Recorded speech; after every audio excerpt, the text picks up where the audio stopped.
राजकारणात दर मिनिटाला काहीतरी नवं घडतंय. बातमी कुणीही दे, पण खरी अपडेट मिळते फक्त राजकीय लाईव्हवर. हीच भारतीय जनता पार्टी आमची महाविकास आघाडी होती. आम्ही काँग्रेस बरोबर होतो तर आमच्यावर काँग्रेसच्या विषयी टीका करत होते. आणि आता हीच काँग्रेस अंबरनाथ ह्याच काँग्रेस बरोबर भारतीय जनता पार्टी अंबरनाथ सोबत केली. आता एक चांगलं वाक्य मान्य संजय राऊत साहेबांनी वापरलं की दुतोंडी गांडूळ हे भारतीय जनता पार्टी.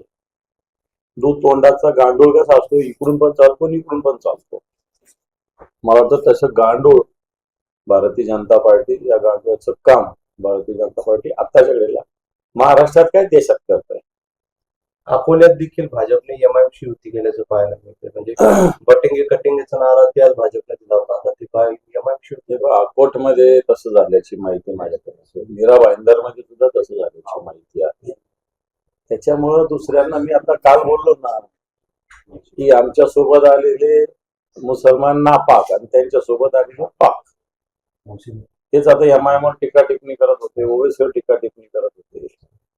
आता ओवेसी बरोबर आता काही ठिकाणी तसं पाहायला गेलं तर ओवेसी त्यांच्यासाठीच काम करतात. याच्यात काही दुमत असायचं काही कारण नाही.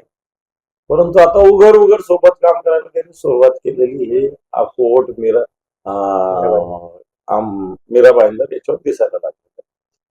भगवा हा शब्द चुकीचा आहे असं मला वाटतं. भगवा आहे हा भगवा आहे, त्याला काय प्रॉब्लेम. मी भगवा घालून फिरतो, हा भगवा आहेच ना. त्याला मला असं वाटत नाही निवडणूक आयोगाने अशा पद्धतीनं ऑब्जेक्शन घ्यावं. सर, वारिस पठान ने जो है नीलेश राणे को अपनी जेब में डालकर हैदराबाद लेके जाने की भाषा की और साथ में कहा है कि नीलेश राणे का जो कद है वो अवैसी साहब के नाड़े के इतना है. वैसा उन्होंने सही बोला है, लेकिन ये लोग सोची समझे आमने सामने एक मिनट पे टीका टिप्पणी करते हैं. उसका फायदा राजकीय उठाने का, पॉलिटिकल उठाने का प्रयास करते हैं.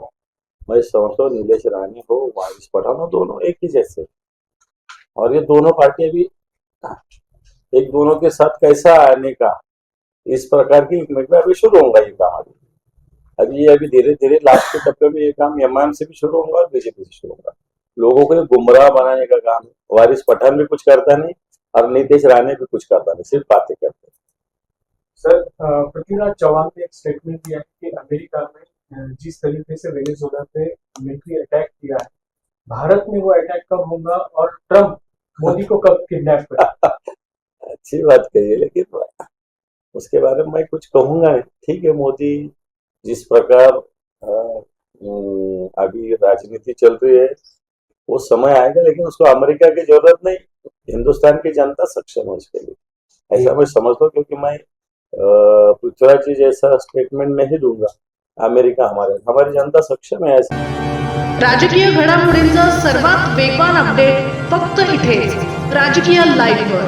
आमच्या YouTube चॅनलला लाईक, शेअर, सबस्क्राईब करा आणि रहा राजकारणाच्या रणभूमीवरील थेट नजरेत.